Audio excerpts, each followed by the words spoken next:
Saya sholat di lapangan parkir, pernah. Ya di Disneyland pernah dong. Udah pernah ke Disneyland. Disney juga pernah. Gitu. Ya hal-hal semacam itu. Jadi mindset Lokehang ini penting. Hal yang kedua tentang sholat.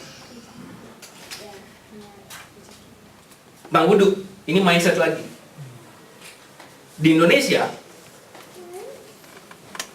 ya karena masjid, musola di mana-mana ada, wudhu juga gampang. Di sini paling kita ke toilet dan toilet umum. Yang kita harus ingat di sini adalah mindsetnya kita ubah.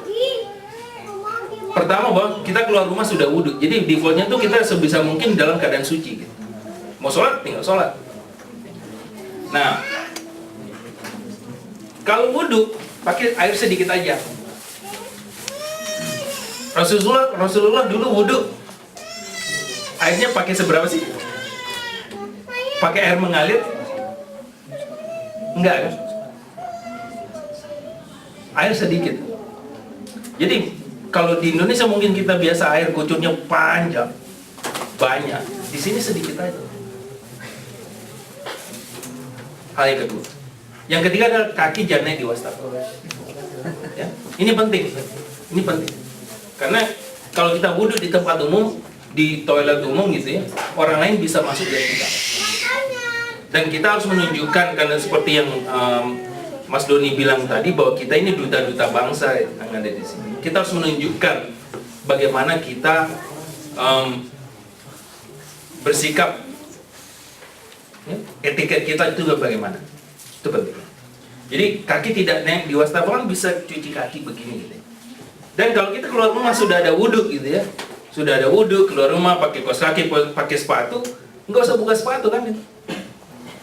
Wudhu tinggal usap bagian atas sepatu kan.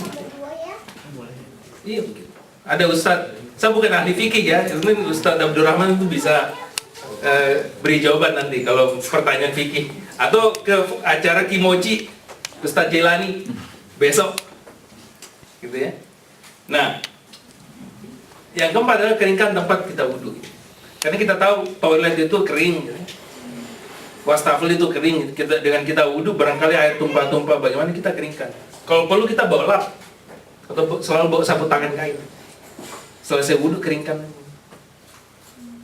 Jadi orang tidak melihat ini apa-apaan sih, siapa habis pakai toilet ini, siapa habis pakai wastafel ini kok basah begini gitu. Penting itu ya. Jadi contoh ya, ada teman saya waktu berapa tahun lalu, dia udah pulang ke Indonesia, dia selalu bawa begini. Ini es krim ini ya. Lalu es enak juga rasanya. Ini bisa diisi air, kalau kosong kan tipis gini.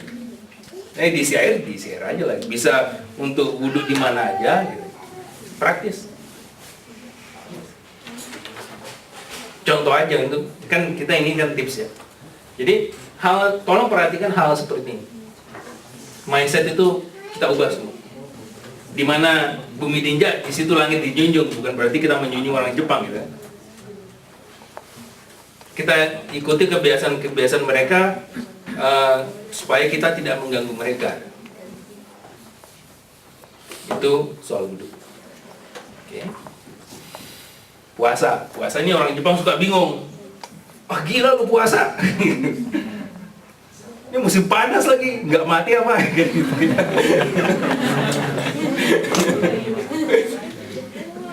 Saya di orang Jepang ya, tradisi Buddha juga ada yang namanya seperti puasa gitu ya, danjiki. Jadi ini kalau ditanya, kok nggak makan? Oh, danjikichu desu. Danjikichu.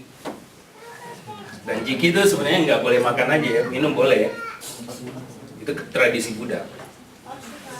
Belakangan ini kita bisa bilang Ramadan cu. Orang Jepang udah tahu Ramadan. Dari media mereka udah tahu yang namanya Ramadan itu apa. Gitu. Jadi, oh, ini nggak makan Ramadan cu. Kemarin saya kebetulan rapat sama orang administrasi. Kita mau bikin acara akhir Juli awal Agustus. Saya jadi salah satu penanggung jawab acara. Wah ini gini makan siang, Pak. Saya nanti nggak bisa makan siang tuh kalau mau bikin acara. Kenapa? Bulan puasa. Ramadan Judes. Oh gitu ya. Oh ya udahlah. Tahan desnya ya udah biasa sih. Atau kalau ditanya apa itu Ramadan? Asakara Yoruma di insuk ke simasai. Dari pagi sampai malam nggak makan. Tinggal jawab gitu aja. Berat ya? Oh udah biasa. Mau nari masta. Tinggal bilang gitu. Gampang. Mereka biasa nggak tahu ribut soal puasa. Wah ini tahan desnya. Udah biasa. Nggak usah khawatir soal puasa sih. Ya. Oke.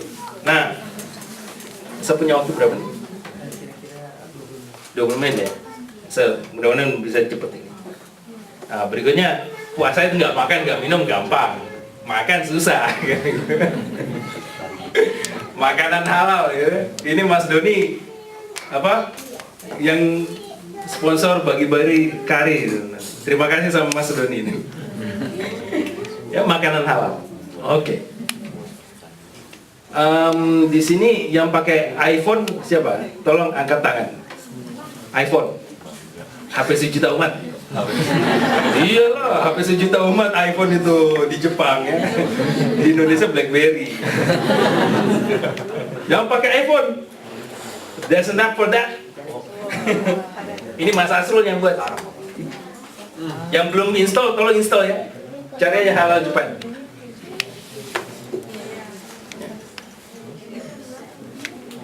Jadi untuk makanan halal kita bisa pakai aplikasi ini setidaknya untuk mencari tahu apa yang bisa kita makan, apa yang nggak boleh. There's an app for that.